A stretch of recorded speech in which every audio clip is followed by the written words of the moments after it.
সকলকে জানাই জন্মাষ্টমীর প্রীতি শুভেচ্ছা ও আন্তরিক অভিনন্দন।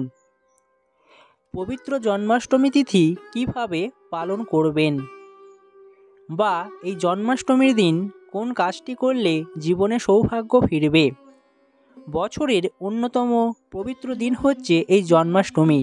আপনি যদি সারা বছরের যে একাদশী তিথি পালন করে থাকেন, সেই একাদশী তিথির প্রত্যেকটার ফললাভ যেমন পাবেন, ঠিক তেমনি আজকের দিনে আপনি যদি জন্মাষ্টমী তিথি পালন করে থাকেন, তাহলে সারা বছরের একাদশী তিথির ফললাভ আপনারা আজকের দিনে পেয়ে যাবেন, এমনটাই বলা হয়ে থাকে।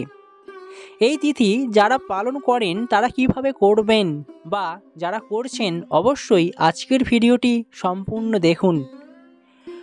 কথায় আছে, ভক্তের ভক্তিতেই ভগবান সন্তুষ্ট। ভগবানকে আমরা প্রত্যেকেই সন্তুষ্ট করতে চাই। সবাই চাই জীবনে অখণ্ড সৌভাগ্যের অধিকারী হতে। আমাদের প্রত্যেকের জীবনে সুখটা একান্ত দরকার। আপনি যদি মনে করেন যে সারা জীবন সুখে থাকবেন বা সারা জীবন কষ্টে থাকবেন, এমনটা না। মানুষের জীবনে দুঃখের পরিমাণ বেশি, কিন্তু তা সত্ত্বেও দুঃখের মাঝে আমরা সুখটাকে খুঁজে পেতে চাই, খুঁজে নিতে চাই। আপনি যদি আজকের দিনে এই জন্মাষ্টমী ব্রত পালন করেন এবং শ্রীকৃষ্ণের পুজো দেন, অবশ্যই আপনি আপনার জীবনে দারুণ ফললাভ পাবেন। আসুন সবাই ভগবান শ্রীকৃষ্ণের এই শুভ জন্মতিথি অর্থাৎ জন্মাষ্টমী ব্রত পালন করি। জেনে নেওয়া যাক কীভাবে এই জন্মাষ্টমী ব্রত পালন করবেন। তবে তার আগে আপনাদের জানিয়ে রাখি এই জন্মাষ্টমী তিথির মাহাত্ম্য। জন্মাষ্টমী তিথির মাহাত্ম্য সম্পর্কে কয়েকটি কথা আপনাদের জেনে রাখা দরকার। এবছর আজ 26শে আগস্ট শ্রীকৃষ্ণ জন্মাষ্টমীতে জয়ন্তী যোগ তৈরি হচ্ছে। শাস্ত্র অনুযায়ী জয়ন্তী যোগে জন্মাষ্টমী ব্রত পালন করলে জীবনে অক্ষয় পূর্ণ ফল লাভ করা যায়। শ্রীকৃষ্ণের কৃপায় সুখ সমৃদ্ধি লাভ করা সম্ভব। যে ব্যক্তি এই যোগে জন্মাষ্টমী ব্রত পালন করেন তারা বৈকুণ্ঠ লাভ করেন।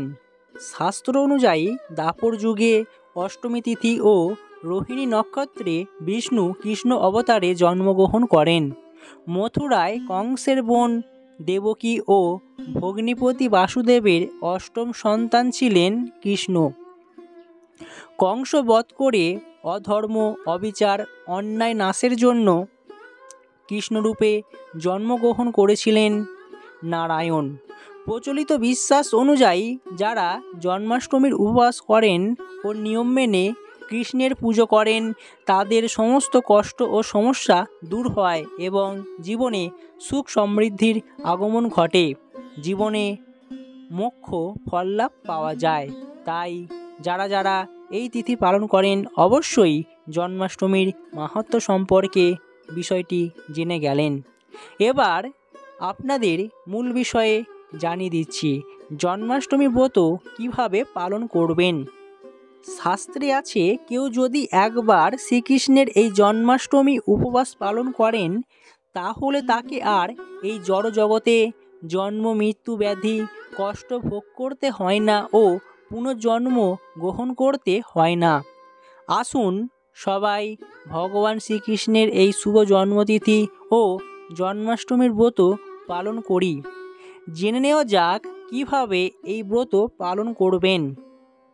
প্রথমত বলা হচ্ছে, জন্মাষ্টমীর আগের দিন নিরামিষ অন্ন খেয়ে সংযম পালন করতে হবে এবং রাত 12টার মধ্যে খেয়ে নিতে হবে।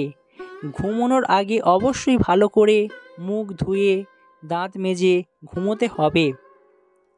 দ্বিতীয়ত, জন্মাষ্টমীর দিন সকাল থেকে মধ্যরাত্রি পর্যন্ত উপবাস ও জাগরণ করতে হবে।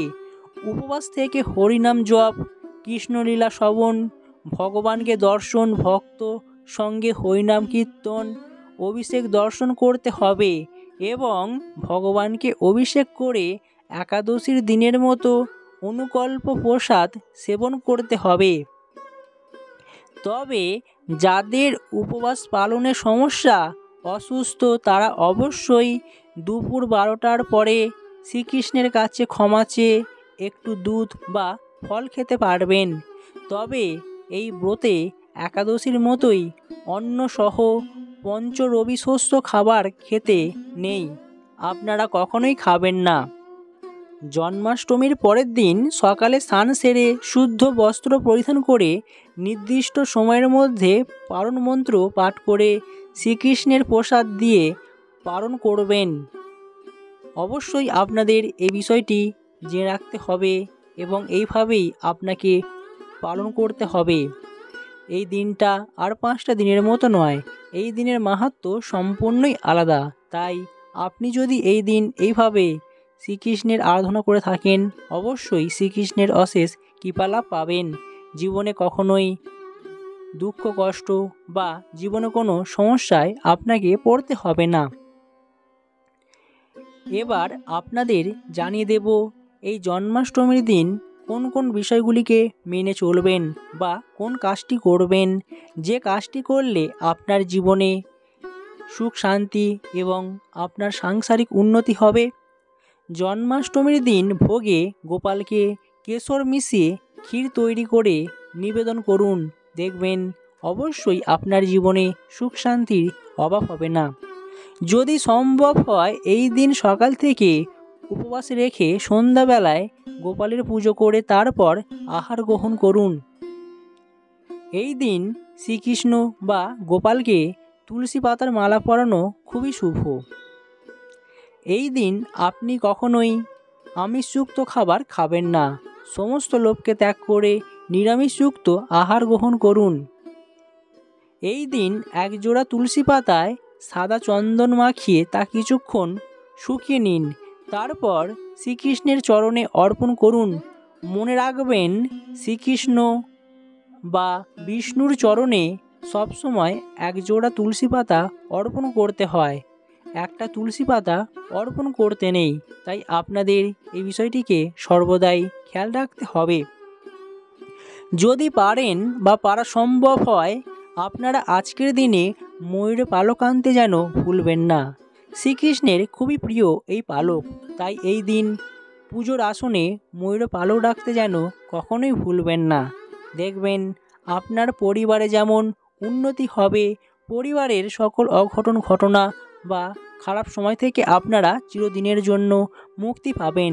তাই আপনাদের অবশ্যই এই কাজটি করতে হবে। সম্ভব হলে এই দিন শ্রীকৃষ্ণের হাতে একটা রূপোর বাঁশি রেখে দিন, পরের দিন সেই বাঁশিটা নিয়ে নিজের টাকা রাখার জায়গায় চুপচাপ রেখে দিন, দেখবেন সারা বছর অর্থের সমাগম ঘটবে, জীবনে আর্থিক উন্নতি হবে, আর্থিক কষ্ট থেকে আপনারা চিরদিনের জন্য মুক্তি পাবেন। তাই বলা হচ্ছে আজকের দিনে আপনারা এইভাবে পালন করুন জন্মাষ্টমী এবং শ্রীকৃষ্ণের পুজো দিন। শ্রীকৃষ্ণের কাছে আপনি আপনার সকল মনোবাসনা দুঃখ কষ্টগুলি জানিয়ে দিন, দেখবেন শ্রীকৃষ্ণের অশেষ কৃপায় আপনার জীবনের উন্নতি অবধারিত।